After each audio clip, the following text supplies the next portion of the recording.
오늘 예배는 코로나19 감염 예방을 위해 방역 수칙을 준수하여 드려집니다. 이 시간 우리가 하나님께서 각 사람에게 허락하신 구별된 예배의 자리에서 마음과 뜻과 정성을 다해 예배할 때 하나님께서 기뻐 받으실 줄 믿습니다.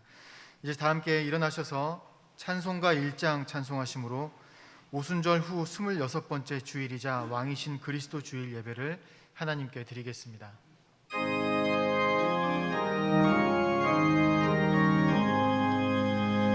만국의 근원 하나님, 온 백성 찬송 드리고 저천서여 찬송하세. 찬송 성부 성자 성령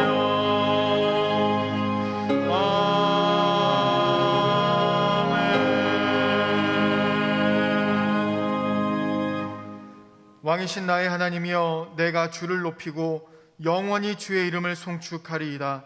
내가 날마다 주를 송축하며 영원히 주의 이름을 송축하리이다.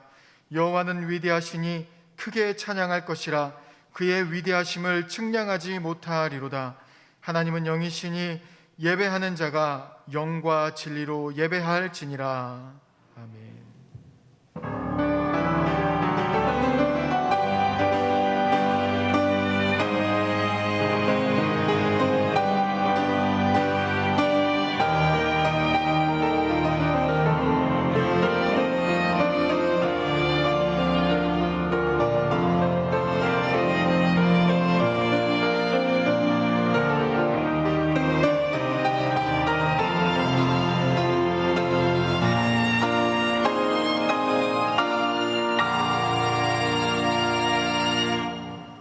왕이신 주님 찬송과 경배를 올려드립니다. 교회 열구로 한 해를 마무리하는 왕이신 그리스도 주일입니다. 부족한 저희들을 택하시고 매일 매 순간 인도하여 주신 은혜를 생각하며 감사의 예배를 드립니다. 올 한 해를 온전하게 인도하여 주심과 같이 우리의 인생이 다하는 날에도 주님께서는 친히 우리의 왕이 되시고 신앙생활에 승리한 저희들에게 의의 면류관을 주시며 영생으로 인도해 주실 줄로 믿습니다. 이 굳건한 믿음과 소망을 가지고 드리는 이 예배를 기쁘게 받아 주옵소서. 예수님의 이름으로 기원하옵나이다. 아멘.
주께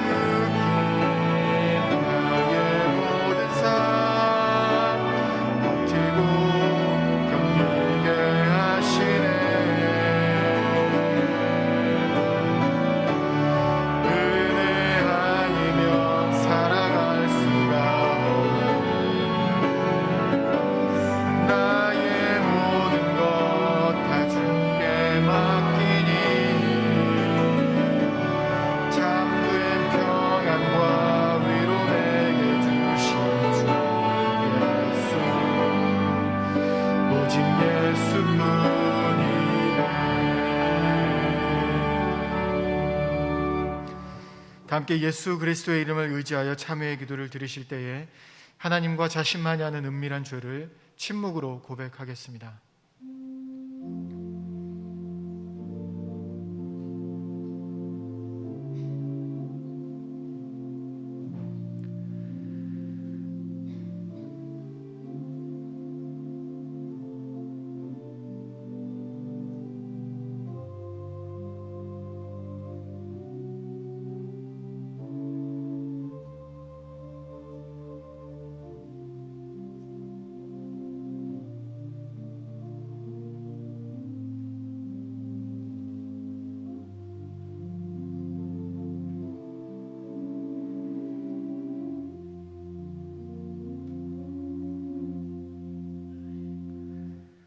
여기 하나님께서 우리에게 주신 용서의 말씀이 있습니다.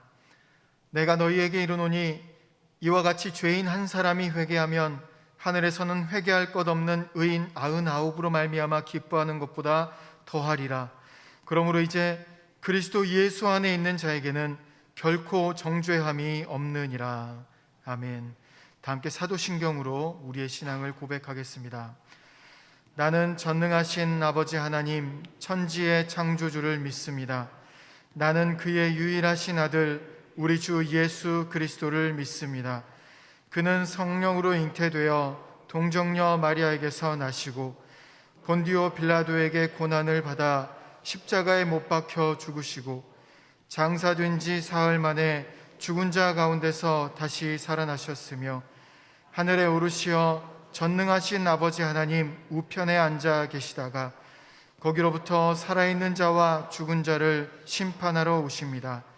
나는 성령을 믿으며 거룩한 공교회와 성도의 교제와 죄를 용서받는 것과 몸의 부활과 영생을 믿습니다. 아멘.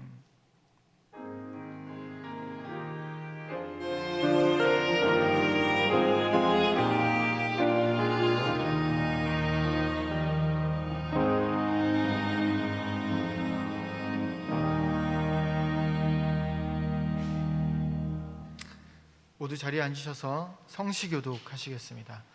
성시교독은 교독문 26번, 시편 50편 말씀입니다. 내 백성아 들을지어다 내가 말하리라. 이스라엘아 내가 내게 증언하리라. 나는 하나님 곧 내 하나님이로다. 나는 내 재물 때문에 너를 책망하지는 아니하리니 내 번제가 항상 내 앞에 있음이로다.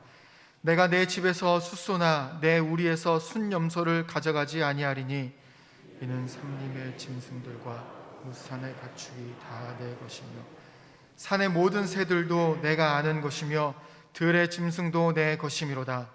내가 가령 주려도 내게 이르지 아니할 것은 세계와 거기에 충만한 것이 내 것이미로다. 내가 숫소의 고기를 먹으며 염소의 피를 마시겠느냐?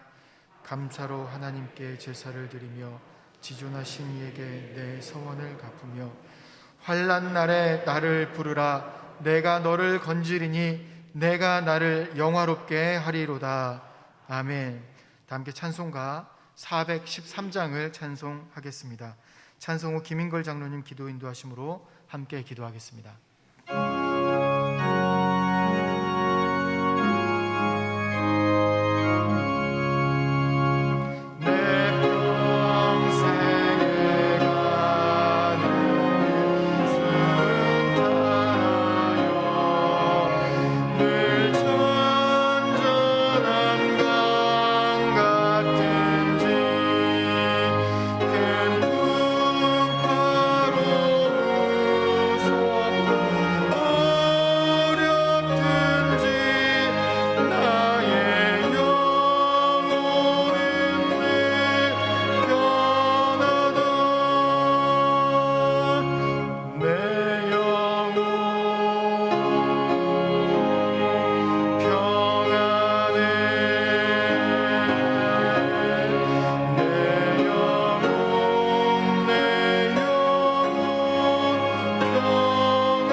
우리의 삶과 생명을 주관하시는 하나님 아버지, 지난 한 주간 코로나 가운데서도 은혜로 지켜주시고 오늘 거룩한 주님의 날 아버지 집에 나와 방역 지침에 따라 50% 인원이지만 하나님께 예배드리게 하여 주시니 감사합니다. 그러나 하나님의 뜻대로 산다고 여기고 오늘까지 은혜로 살아왔지만 하나님의 뜻이 아닌 내 뜻대로 살아온 것은 아니었는지 지난 날을 돌아보며 회개합니다. 주님 불쌍히 여겨 주시고 용서하여 주시옵소서. 그리고 죄인인 저와 우리를 구원하시기 위하여 말씀이 육신이 되셔서 생명의 빛으로 이 땅에 오심을 기억하고 감사하는 대림절을 한 주간 앞두고 있습니다. 왕의 대로를 잘 수축하며 대림절을 맞이할 수 있도록 인도하여 주시고 아울러 2021년도도 얼마 남지 않은 가운데 있음을 인식하고 한 해를 돌아보며 연초에 계획했었던 일들을 기도하며 잘 마무리하게 하여 주시옵소서. 그리고 우리들의 인생도 가을을 지나 겨울이 다가오고 있음을 기억하면서 언젠가는 돌아갈 본향을 생각하며 주님 앞에 바로 설 수 있는 삶을 살아가는 삶이 될 수 있도록 예수님을 바로 믿고 또 잘 믿게 하여 주시옵소서.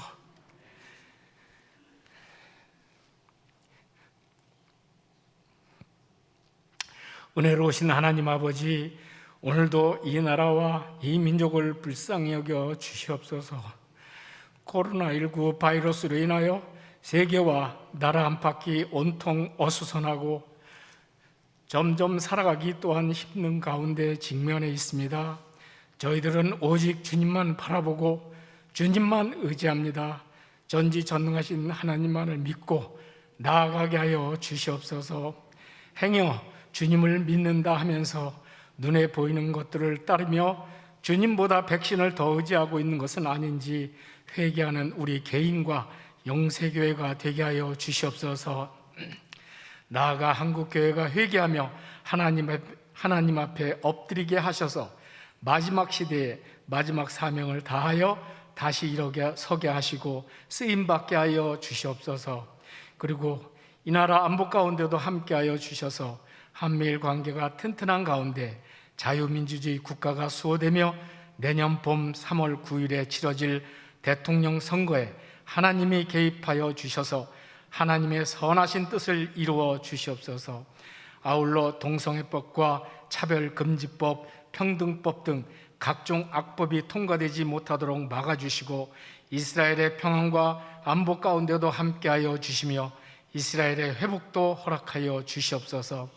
그리고 지구촌 곳곳에 파송된 선교사님들을 지켜보호하여 주시되 특별히 우리 교회가 협력하고 지원하는 여러 선교사님들을 통하여 그곳에 하나님의 나라가 확장되며 복음의 씨앗이 뿌려지게 하여 주시옵소서. 사랑이 많으신 하나님 아버지, 지금까지 우리 영세교회를 지켜주심에 감사를 드리며 앞으로도 성령님께서 우리 교회를 강권적으로 붙들어 주시고 설립 목사님께서 늘 외치셨던 민족의 등불을 밝히는 교회로서의 사명을 잘 감당해 나가게 하여 주시옵소서. 그리고 3대 목사님으로 수고하시는 김태수 담임 목사님을 축복하여 주시고 영육의 강건하심과 늘 성령이 충만하신 가운데 영세교회를 잘 이끌어 가실 수 있도록 도와주시옵소서. 오늘도 담임 목사님을 통하여 주시는 어떤 아내와 남편입니까? 라는 말씀에 의지하여 이번 한 주간의 삶도 승리하게 하여 주시옵소서. 그리고 김충열 언론 목사님에도 함께하여 주시며 영육의 강건하신 가운데 더 형통하고 복된 삶을 사시도록 은혜를 더하여 주시옵소서. 아울러 허락하신 사역도 잘 감당하실 수 있도록 도와주시옵소서. 그리고 부목사님들 가운데도 함께하여 주셔서 맡겨주신 사명 잘 감당하실 수 있도록 늘 성령 충만케 하여 주시옵소서.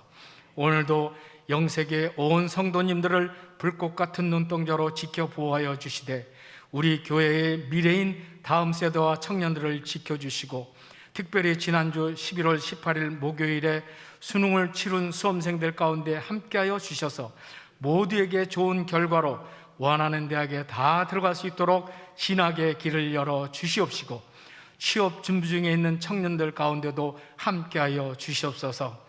그리고 우리 교회 내에 환난과 질고 고통과 어려운 가운데 계시는 성도님들의 간절한 기도와 간구에도 응답하여 주셔서 회복과 치유의 역사가 나타나게 도와주시옵소서. 그리고 이 예배를 돕기 위해 찬양으로 영광 돌리는 예루살렘 찬양대 지휘자와 귀한 자녀들 가운데 함께하여 주시옵시기를 믿음의 주여 온전케 하시는 이인 예수 그리스도의 이름으로 간절히 기도드리오며, 이제는 주님께서 가르쳐 주신 기도로 다 함께 기도드리오니, 하늘에 계신 우리 아버지, 아버지의 이름을 거룩하게 하시며 아버지의 나라가 오게 하시며 아버지의 뜻이 하늘에서와 같이 땅에서도 이루어지게 하소서. 오늘 우리에게 일용할 양식을 주시고 우리가 우리에게 잘못한 사람을 용서해 준 것 같이 우리 죄를 용서하여 주시고 우리를 시험에 빠지지 않게 하시고 악에서 구하소서. 나라와 권능과 영광이 영원히 아버지의 것입니다. 아멘.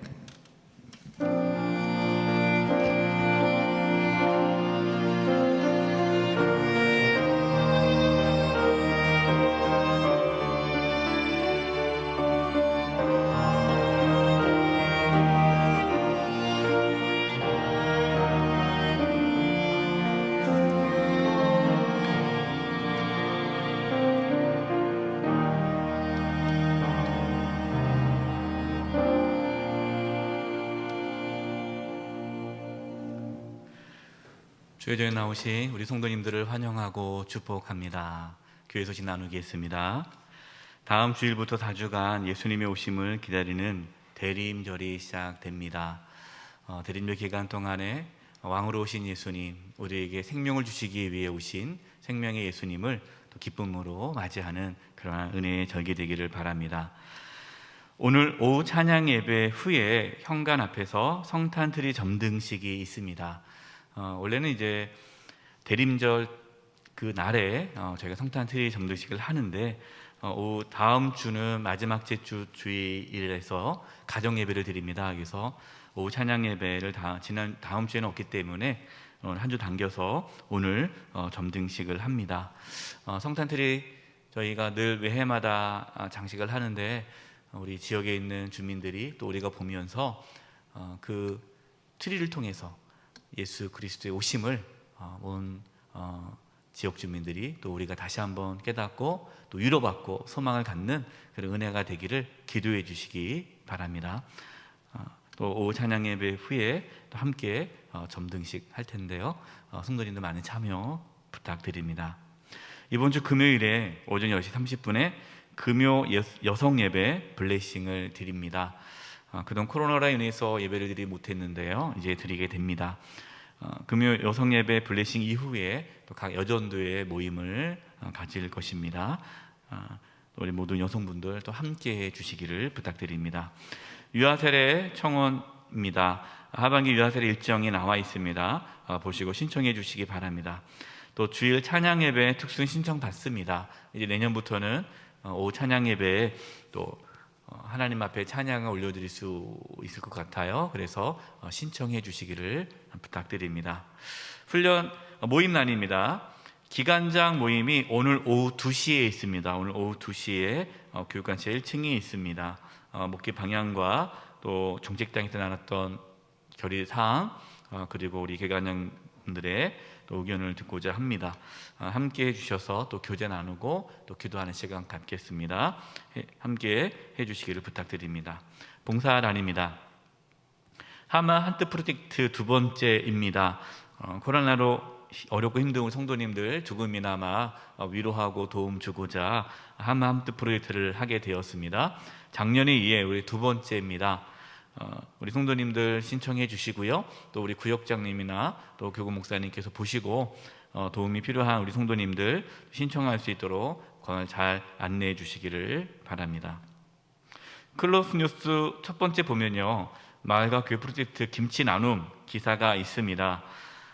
저희가 지역 주민들 만나서 물어보니까 쌀은 정부에서 다 지원이 된다고 합니다.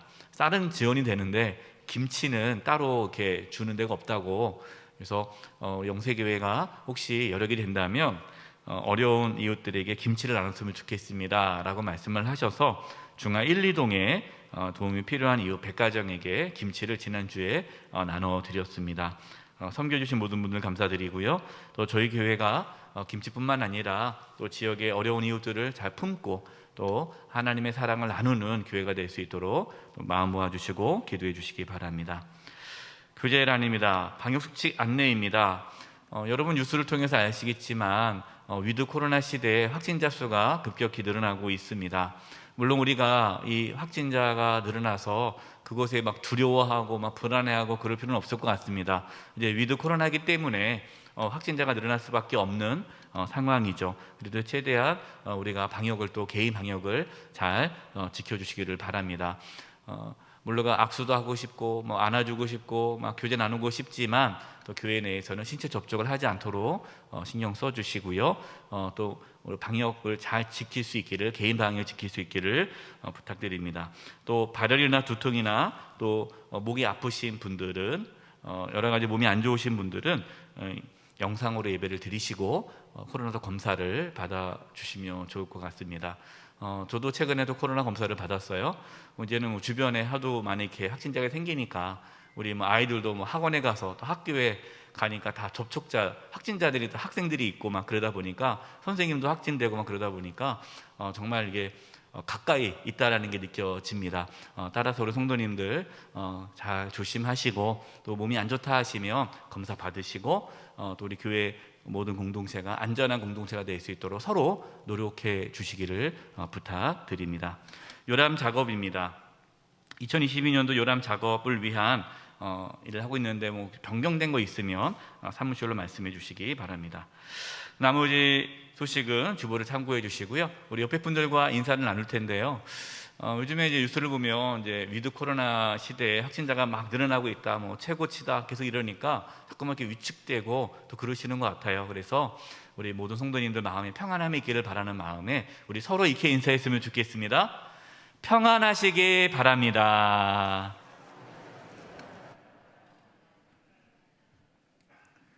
이번 주간을 위해 우리에게 주시는 하나님의 말씀은 베드로전서 3장 1절에서 7절까지의 말씀입니다. 면수로는 신약 379면입니다. 베드로전서 3장 1절에서 7절까지의 하나님의 말씀을 봉독하겠습니다. 아내들아, 이와 같이 자기 남편에게 순종하라. 이는 혹 말씀을 순종하지 않는 자라도 말로 말미암지 않고 그 아내의 행실로 말미암아 구원을 받게 하려 함이니, 너희의 두려워하며 정결한 행실을 봄이라. 너희의 단장은 머리를 꾸미고 금을 차고 아름다운 옷을 입는 외모로 하지 말고 오직 마음에 숨은 사람을 온유하고 안정한 심령에 썩지 아니할 것으로 하라. 이는 하나님 앞에 값진 것이니라. 전에 하나님께 소망을 두었던 거룩한 부녀들도 이와 같이 자기 남편에게 순종함으로 자기를 단장하였나니, 사라가 아브라함을 주라 칭하여 순종한 것 같이 너희는 선을 행하고 아무 두려운 일에도 놀라지 아니하면 그의 딸이 된 것이니라. 남편들아, 이와 같이 지식을 따라 너희 아내와 동거하고 그를 더 연약한 그릇이요 또 생명의 은혜를 함께 이어받을 자로 알아 귀히 여기라. 이는 너희 기도가 막히지 아니하게 하려 함이라. 아멘.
감사합니다.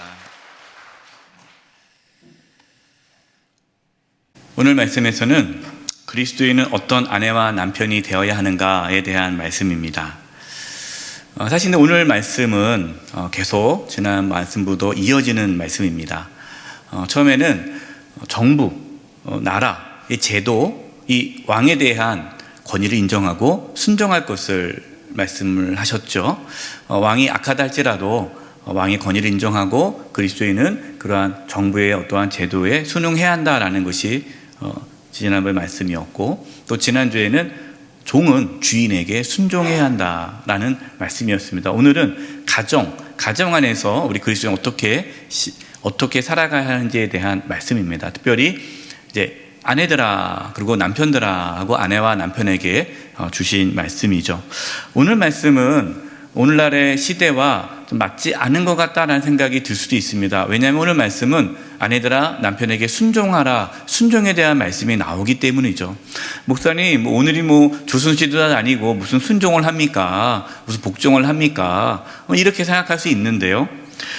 하나님의 말씀은 시대와 관계없이 우리가 듣고 순종해야 할 말씀입니다. 그리스도인의 삶의 기준은 하나님 말씀이죠. 그렇기 때문에 시대가 변해도 우리 그리스도인은 하나님의 말씀을 기준으로 삼아 살아가야 합니다. 오늘 말씀을 믿음으로 받아들임으로써 우리 모든 성도님들의 가정이 하나님께서 기뻐하는 믿음의 가정으로 세워지는 은혜가 있기를 간절히 바랍니다.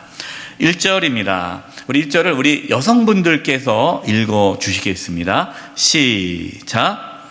아내들아 이와 같이 자기 남편에게 순종하라. 이는 혹 말씀을 순종하지 않는 자라도 말로 말미암지 않고 그 아내의 행실로 말미암아 구원을 받게 하려 함이니. 아내들아 이와 같이 남편에게 순종하라. 이와 같이가 어떤 겁니까? 앞에 말씀했던 것처럼 정부의 권위와 제도에 순종하는 것처럼, 종이 주인에게 순종하는 것처럼 아내는 남편에게 순종해야 한다라는 말씀입니다. 여러분 이 말씀을 오해하시면 안 돼요. 아내는 종이고 남편은 주인이다, 그 말씀이 아닙니다. 하나님께서 하나님의 형상으로 사람을 창조하셨습니다. 그때 남자와 여자를 만드셨다라고 말씀하고 계세요. 그렇기 때문에 남녀는 차별이 없습니다. 갈라디아 3장 28절 표준 세번역으로 제가 말씀 읽어드리겠습니다. 유대 사람이나 그리스 사람이나 종이나 자유인이나 남자나 여자나 차별이 없습니다. 그것은 여러분이 그리스도 예수 안에서 다 하나이기 때문입니다. 아내가 남편보다 열등해서 아내가 남편에게 순종하는 것이 아닙니다. 하나님께서 가정의 영적인 질서를 세우기 위해 영적인 가장인 남편에게 순종할 것을 말씀하시는 거예요. 남편이 믿음이 좋고 정말로 이렇게 믿음의 가정으로 잘 세워지면 순종하기가 좋은데, 남편이 하나님 말씀에 순종하지 않고 악하다면 그 남편에게 순종하는 것은 정말 어려운 일입니다. 근데 오늘 말씀은요, 주인이 악하다 할지라도 종이 주인에게 순종하듯이 남편이 악하다 할지라도 순종할 것을 말씀하십니다. 남편에게 순종하라는 말씀은 성경에 여러 곳에 나오는데요, 에베소서 5장 24절 표준 세번역이 이렇게 말씀합니다. 교회가 그리스도께 순종하는 것 같이 아내들도 모든 일에서 남편에게 순종하십시오. 모든 일에서 남편에게 순종하라 라고 말씀합니다. 골로새 3장 18절을 제가 표준 세번 읽어드리겠습니다. 아내가 되신 여러분, 남편에게 순종하십시오. 이것이 주님 안에서 합당한 일입니다. 남편에게 순종하는 것이 주님 안에서 합당한 일이다라는 겁니다. 우리 아내 되시는 우리 성도님들, 이 말씀을 어떻게 받아들이십니까? 특별히 예수님을 믿지 않는 남편에게도 순종해야 한다라는 말씀이에요. 왜 그렇게 해야 할까요? 예수님 믿지 않은 남편들은 예수 믿는 아내의 행실을 주목하기 때문이에요. 우리 2절 말씀을 제가 표준 세번을 읽어드리겠습니다. 그들은 누구죠? 예수님 믿지 않는 남편들은 여러분 예수님 믿는 아내의 경건하고 순결한 행실을 지켜보고 있습니다. 예수님 믿지 않는 배우자, 가족을 전도하려면요, 신앙은 말이 아니라 삶으로 보여주어야 해요. 그래서 교회 안 다니는 그 남편들이 이렇게 얘기하지 않습니까? 당신이 하는 거 보니까 내가 교회 갈 마음이 없어. 교회 안 갈 마음으로 이렇게 핑계를 대는 거예요. 그래서 아내가 잘하나 못하나 보자. 이렇게 믿지 않는 자들은 예수 믿는 아내들을 보고 있다라는 것입니다. 제가 말씀을 준비하면서 아주 충격적인 내용을 알게 되었는데요. 주후 300년, 우리가 기독교가 공인된 것이 313년이기 때문에 주후 300년까지는 교회가 큰 박해를 받았습니다. 그런데 교회가 부흥을 했어요. 교회가 부흥한 여러 가지 이유가 있죠. 근데 그 중에 하나가 예수님을 믿는 여성들이 많았다라는 것입니다. 근데 왜 하필 예수님을 믿는 여성들이 왜 이렇게 많았을까라고 보았는데요. 당시에 여성들은 많은 차별을 받았습니다. 그리스도 철학자인 아리스토텔레스는요, 여성을요, 이류 인간이라고 취급을 했어요. 남자는 인류고요, 여성은 이류예요. 그러니까 남녀 차이가 심했던 그 시대죠. 그래서 이 로마 사회에 그 당시에 딸을 낳으면, 아이를 낳는데 그 딸이면은 그 딸을 갖다 버리는 경우가 종종 있었다고 합니다. 그럼 그 깐난애기를 갖다 버리면요, 굶어 죽거나 짐승이 먹이가 되었다라는 거예요. 참 끔찍하죠. 그런데 예수님 믿는 가정에서 딸이 태어나면 그 믿는 가정에서는 딸을 믿음으로 잘 양육했다고 합니다. 당연히 버리지 않았겠죠. 그러니까 시간이 지날수록 예수 믿는 여성들이 점점 늘어나는 거예요. 근데 그 예수 믿는 여성들이 누구를 만납니까? 예수 믿지 않는 남성과 결혼을 하게 되는 겁니다. 근데 그 예수 믿는 여성들이 예수 믿지 않는 남성들을 잘 섬기고 또 잘 이렇게 하니까 거기에 감동을 받아서 예수 믿지 않는 남성들이 예수님 믿고 구원받아 교회가 부흥하게 되었다라는 그러한 글이 있다는 걸 제가 보고 깜짝 놀랐어요. 아, 정말 그렇겠구나. 근데 그러는 가운데 고백록을 기록한 어거스틴, 이 유명한 교부죠. 이 어거스틴이 자신의 아버지께서 어떻게 예수님을 믿게 되었는지를 이 고백록에 기록하고 있는데 제가 그 기록 내용을 읽어 드리겠습니다. 어머니는 자기 남편을 주인으로 섬겼으며 남편을 주께 인도하기 위해 할 수 있는 모든 일을 했습니다. 주님께서 어머니를 아름답게 만드신 그 행동으로 어머니는 남편에게 주님에 대해 말씀하신 것입니다. 어머니가 남편, 아버지에게 말씀을 전한 것이 말이 아니라 하나님께서 아름답게 만드신 그 행동으로, 삶으로 아버지에게 복음을 전했다라는 것이죠. 마침내 어머니의 남편의 삶이 이 생에서 거의 끝나갈 무렵 어머니는 남편을 주께 인도할 수 있었습니다. 혹시 예수님 믿지 않는 남편이 있습니까?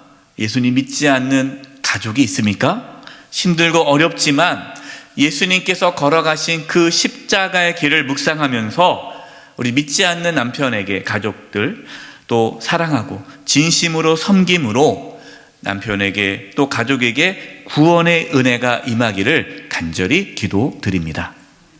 3절 말씀입니다. 너희의 단장은 머리를 꾸미고 금을 차고 아름다운 옷을 입는 외모로 하지 말고, 아내들은 그 아름다움을 외모로 하지 말라는 겁니다. 단순히 이 여성의 아름다움이 외모에 있지 않다는 거죠. 여러분 또 이 말씀을 오해하셔서 아 그렇구나, 아름다움은 외모가 아니구나, 이제 오늘부터 이렇게 지저분하게 다니라는 말씀은 아닙니다. 여러분 외모도 중요해요. 깨끗하게 해야 되고 가꾸고 그래야죠.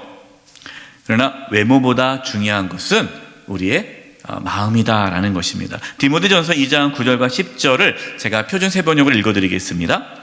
이와 같이 여자들도 소박하고 정숙하게 단정한 옷차림으로 자기를 단장하십시오. 머리를 지나치게 꾸미지 말며, 당시 로마 시대 때는 이 머리를 치장하는 게 심했대요. 그래서 금붙이나 진주나 값비싼 옷으로 치장하지 말고 하나님을 공경하는 여자에게 어울리게 착한 행실로 치장하기를 바랍니다. 여성의 아름다움이 외모의 어떤 사치스러운 어떤 그것이 아니라 착한 행실로 여성의 아름다움이 드러난다라는 겁니다. 여러분, 착한 행동은 마음에서 나오죠. 그러면 이 착한 마음, 이 여성을 아름답게 만드는 그 마음은 어떤 마음인가요? 오늘 본문 4절입니다. 오직 마음에 숨은 사람을 온유하고 안정한 심령에 섞지 아니할 것으로 하라. 이는 하나님 앞에 값진 것이니라. 어떤 마음이 아름다운 마음이라고요? 온유하고 안정한 심령입니다. 이 안정한 심령, 이 안정이라는 단어를 썼는데요, 다른 번역서를 보면 정숙한이라고 번역을 했습니다. 이 안정함이라는 이 헬라어 원문의 단어가 헤시키우인데요, 그 뜻은요, 외부에서 일어난 어떠한 동요, 거기에 흔들리지 않고 차분한 것, 이것이 안정함이고 정숙함이에요. 온유함도 비슷한데요.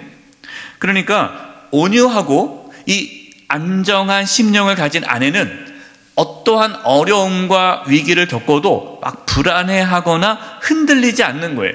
오히려 위기 가운데 흔들리지 않고 남편을 든든하게 세워주는 아내가 아름다운 아내다라는 거죠.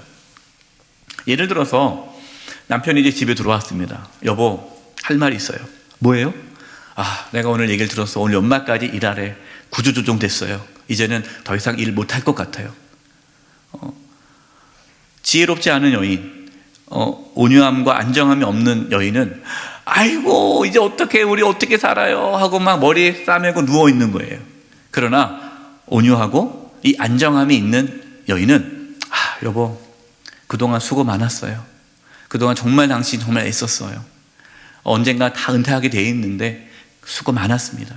너무 걱정하지 말아요. 또 하나님께서 우리 가정을 잘 지켜줄 테니까 걱정하지 말고 일단 마음 평안하게 가지세요. 이 여인이 아름다운 여인이다라는 아내다라는 거예요. 5절입니다. 전에 하나님께 소망을 두었던 거룩한 부녀들도 이와 같이 자기 남편에게 순종함으로 자기를 단장하였나니, 이 거룩한 아내들은 남편에게 순종함으로 아름다움을 갖췄다라는 겁니다. 근데 이렇게 예수님 믿는 아내들이 남편에게 순종할 수 있었던 이유는 하나님께 소망을 두었기 때문이다라는 거예요. 하나님께 소망을 두었다는 게 무슨 뜻입니까? 하나님을 믿었다라는 거죠. 하나님의 말씀에 순종했기 때문에 남편에게 순종할 수 있었다라는 겁니다. 그래서 아내들이요, 남편에게 순종하는 것은 하나님에 대한 믿음이 있기 때문이에요.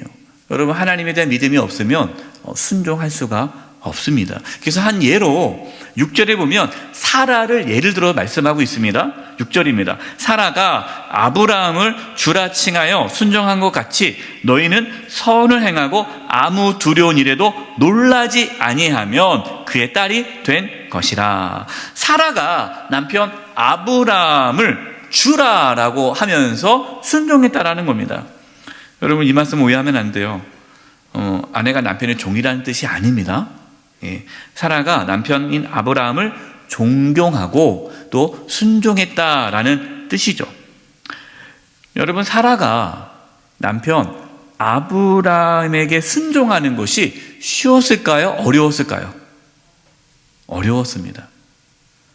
사라가 결혼했을 때 아브라함이 어디 살고 있었습니까? 갈대아 우르에 살고 있었어요. 당시 갈대아 우르는 부유한 땅이고 부유한 도시입니다. 그러니까 그 당시에 문명의 발달지 아닙니까? 그 지역에 가장 풍요롭게 부족함 없이 안정적으로 살고 있었어요. 사라는 그렇게 결혼을 시작했습니다. 그렇게 수십 년간 살았어요. 그런데 남편이 하루는 얘기하는 거예요. 여보, 떠나야 될 것 같아. 하나님께서 내게 지시할 땅으로 가라라고 말씀하셨어. 그래요? 그 땅이 어느 땅인데요? 나도 몰라. 가봐야 알아. 여러분, 아내들 입장에서 순종하기 쉽습니까? 어렵습니까? 어렵죠. 얼마나 비현실적이에요. 근데 사라는 그 아브라함 말에 순종함으로 따라간 거예요. 이제 하나님께서 지시한 땅으로 가서 하나님 축복으로 부유하게 됐습니다. 근데 조카 롯하고 같이 지낼 수 없게 되었어요. 이제 헤어져야 돼요. 그때 아브라함이 뭐라고 얘기합니까? 조카 롯에게 네가 먼저 좋은 땅을 선택하라 라고 합니다. 여러분, 이것도 사실 쉽지 않은 거죠. 아니, 조카가 양보를 해야지, 이렇게 좋은 땅을 왜 양보합니까? 라고 사라가 생각할 수 있지만, 또 사라는 남편의 뜻에 따라 조카 롯이 좋은 땅을 선택하는데 동의했다라는 거예요. 심지어 아들 이삭을 하나님 앞에 제물로 바칠 때 또 사라는 또 아브라함 말에 순종하였습니다. 사라는 남편 아브라함에게 끝까지 순종했습니다. 결국 사라는 열국의 어머니가 된 것이죠. 이렇게 사라가 끝까지 아브라함에게 순종할 수 있었던 것은 사라가 하나님에 대한 소망, 하나님을 소망했기 때문에, 하나님을 믿었기 때문이다라는 말씀입니다. 하나님의 말씀을 믿고 남편에게 순종할 수 있기를 바랍니다. 목사님, 순종 못할 것 같은데요? 그러면은 믿음을 달라고 기도하시기 바랍니다. 여러분, 남편에게 순종하는 것은 믿음이 있느냐 없느냐예요. 여러분, 오해하지 마세요. 남편이 막 술 먹고 와서 때리고 또 악을 행하는데 거기에 동조하라, 순종하라, 그 뜻은 아닙니다. 여러분, 어떠한 정말 부정하게, 부당하게 그렇게 남편이 여러분을 대하고 있다면 여러분, 경찰에 신고하셔야 돼요. 참지 마시고, 신고하셔야 되고, 그러한 부분들은 단호해야 됩니다. 마찬가지예요. 우리가 앞서서 2주 전에 정부의 권위를 인정하라고 해서 정부가 악을 행하는데 그 악한 정부에 그냥 순응하라는 것은 아닙니다. 하나님의 정의와 공의를 지키기 위해서는 정부가 악하게 행하면 투쟁을 해야 되죠. 그러나 기본적으로 정부에 순종하라는 것이에요. 오늘 말씀도 남편에게 기본적으로 순종할 것을 말씀하는 것입니다. 자, 이제 남편분들에게 주시는 말씀입니다. 우리 7절 말씀을 우리 남성분들이 읽겠습니다. 시작. 남편들아, 이와 같이 지식을 따라 너희 아내와 동거하고 그를 더 연약한 그릇이요 또 생명의 은혜를 함께 이어받을 자로 알아 귀히 여기라. 이는 너희 기도가 막히지 아니하게 하려 함이라. 아멘. 남편들도 이와 같이 하라 그랬습니다. 이와 같이가 뭐죠? 아내가 남편에게 순종하듯이 남편은 아내를 귀히 여기라라는 것입니다. 여기서 아내를 귀히 여기는 것, 여러분, 아내를 귀히 여기는 게 무엇일까요? 오늘 말씀에 보면 지식을 따라 아내와 동거하는 것이 아내를 귀히 여기는 거다라는 겁니다. 여기서 지식은 어떤 지식입니까? 기본적으로 하나님의 말씀이에요. 그러니까 세상적인 기준에 따라 아내를 귀히 여기는 것이 아니라 하나님의 말씀대로 아내를 귀히 여기라. 그리고 또한 여기서 지식은 아내에 대한 정확한 이해입니다. 이런 분들이 있어요. 남편분들이 자기 생각대로, 그냥 자기 생각대로 아내를 내가 잘해준다고 생각하는데 정작 아내는 남편이 자기를 잘 못해준다고 생각을 해요. 중요한 것은요, 자기가 아닙니다. 남편 자기가 생각하기에 내가 아내를 내가 잘해주지, 그게 중요한 게 아니라 아내의 입장에서 남편이 자기를 잘해준다고 얘기해야 되는 거죠. 그렇기 때문에 아내의 입장에 따라 아내를 귀히 여겨 주어야 합니다. 아내가 무엇을 좋아하는지, 아내가 무엇을 원하는지, 내가 어떻게 해야 내 남편이 나를 귀히 여기는구나 라고 느끼는지, 알게 되는지를 정확하게 알아야 돼요. 여러분, 모르신다면 물어보셔야 됩니다. 그래서 우리 남성분들에게 번거롭지만 제가 과제를 내어드린다면 오늘 집에 가셔서 여보, 오늘 말씀을 들었는데 내가 당신을 귀히 여기고 싶어요. 내가 어떻게 하면 당신이 남편이 나를 귀히 여기는구나 이거를 알 수 있을까요? 내가 어떻게 하면 좋을지 말씀해 주세요 라고 꼭 물어봐 주시기 바랍니다. 그래서 내가 원하는 대로 하지 마시고 아내가 원하는 대로 하는 것이 이게 지식에 따라 아내와 동거하는 거예요. 자, 여기서 아내와 동거한다라는 말씀이 나오는데 함께 산다라는 뜻입니다. 우리가 이 말씀 보면은 그거 당연한 거 아닙니까? 뭐 남편과 아내가 한 집에 살지 뭐 따로 삽니까? 요즘에 따로 사는 사람들도 있어요. 여러분 혹시 여러분 중에 별거 아는 분이 있으면 빨리 집에 들어가시기 바랍니다. 같이 사셔야 돼요.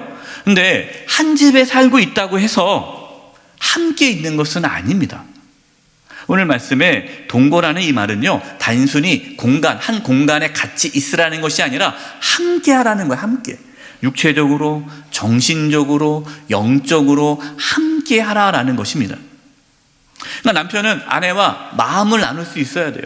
정신적인 마음을 나눌 수 있어야 되고 영적인 나눔을 가질 수 있어야 됩니다.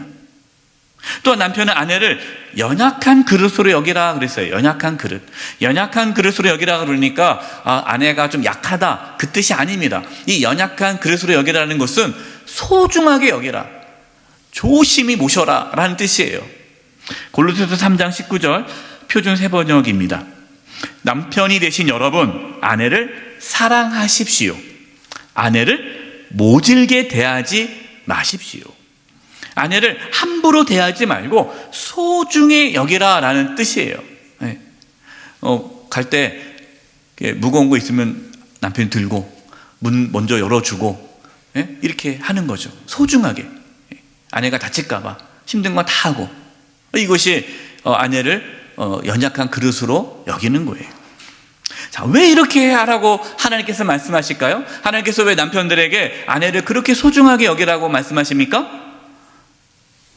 아내는 생명의 은혜를 함께 이어받을 자이기 때문이다 라는 겁니다. 함께 아내와 함께 생명의 은혜를 이어받기 때문에 아내를 소중히 여기라는 거예요. 그런데 만약에 아내를 소중히 여기지 않으면 기도가 막힌다라는 겁니다. 여러분, 기도가 막힌다는 건 무슨 뜻입니까? 하나님과의 관계가 막힌다는 뜻이에요. 아내를 소중히 여기지 않고 함부로 대하고 아내의 마음을 아프게 하는 남편이 있다면 하나님과의 관계가 깨어진다라는 것입니다. 우리 교회 비전 중에 하나가 가정이 행복한 교회입니다. 가정이 행복하려면요, 아내는 남편에게 순종하고 남편은 아내를 존중하고 귀히 여겨야 합니다. 여러분은 남편과 아내를 어떻게 대하고 계십니까? 세상에 많은 부부들은요, 부부가 서로 함께 하지 않으려고 해요. 이렇게 여행을 따로 갑니다. 남편은 남편 친구들이 여행 가고 아내는 아내 친구들끼리 여행을 가요.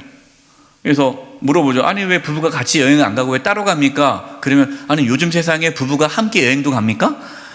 그렇게 얘기를 해요.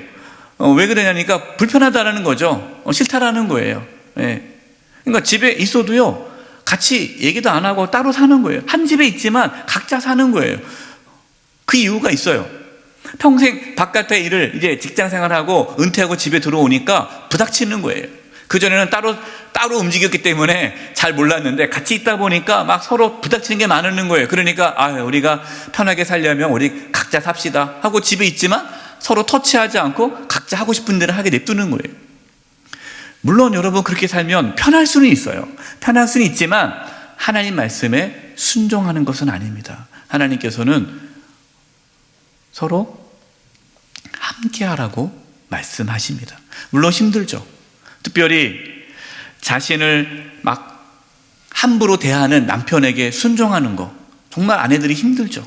또 자기를 무시하고 자기를 존중하지 않는 그 아내를 귀히 여기는 거 힘들 겁니다. 하지만 예수님께서 순종하심으로 십자가의 길을 걸어갔듯이 우리는 오늘 말씀을 믿음으로 받고 순종해야 합니다. 쉽고 어려운 일이지만, 그러나 하나님께서 우리의 가정을 세워주시고 또 축복하시기 위해 아내는 남편에게 순종하고 남편은 아내를 귀히 여기라고 말씀하십니다.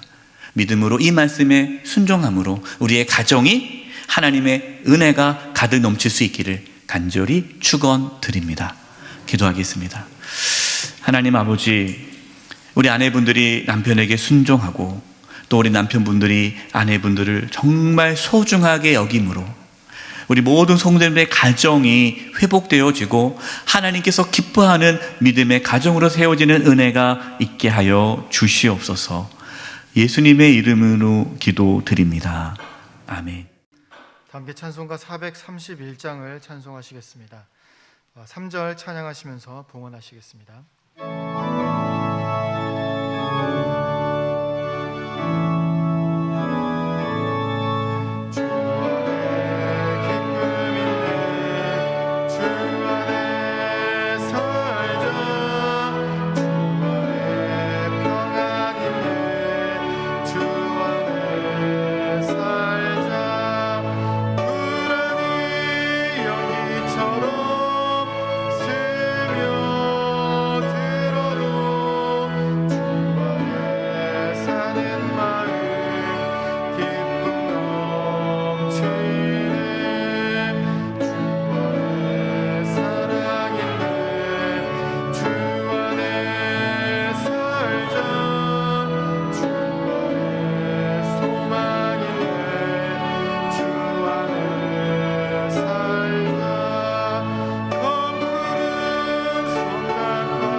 살아계신 하나님 아버지, 저희들에게 믿음을 부어주셔서 이렇게 주님께 나와 예배하며 귀한 예물을 드리게 하심을 감사드립니다.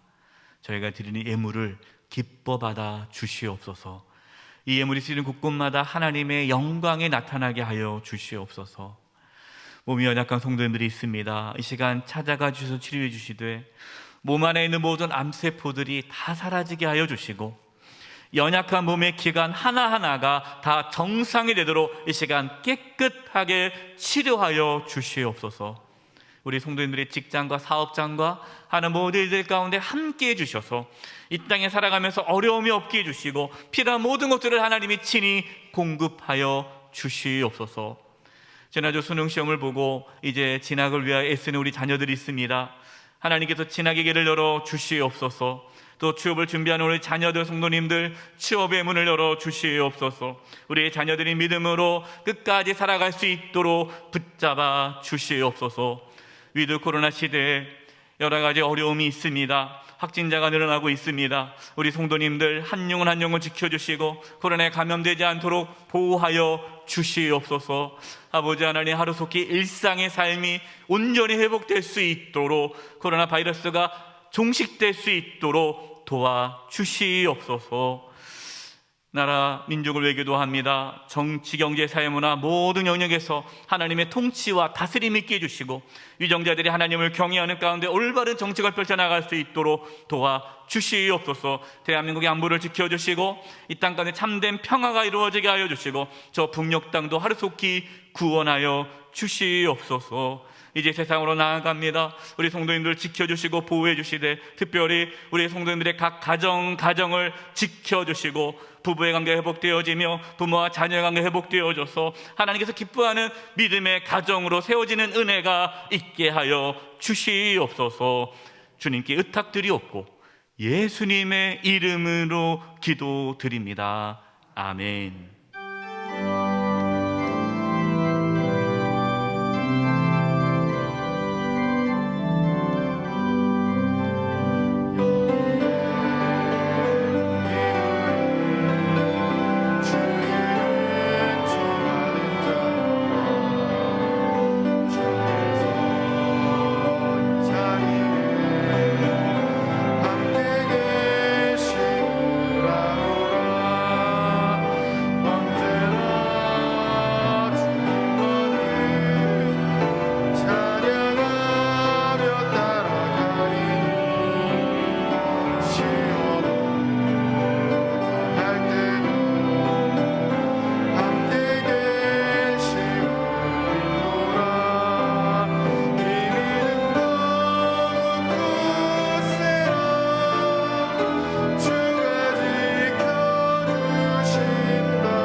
지금은 우리 주 예수 그리스도의 은혜와 하나님 아버지의 그 크신 사랑하심과 성령님의 교통하심과 충만하심이 사랑하는 성도님들 한 영혼 한 영혼 위에와 그 가정과 직장과 삶의 터전 위에 한 주간 삶의 여정 위에 영수의 교회와 이 나라 민족 위에 이제부터 영원토록 함께 하옵시기를 간절히 축원하옵나이다. 아멘.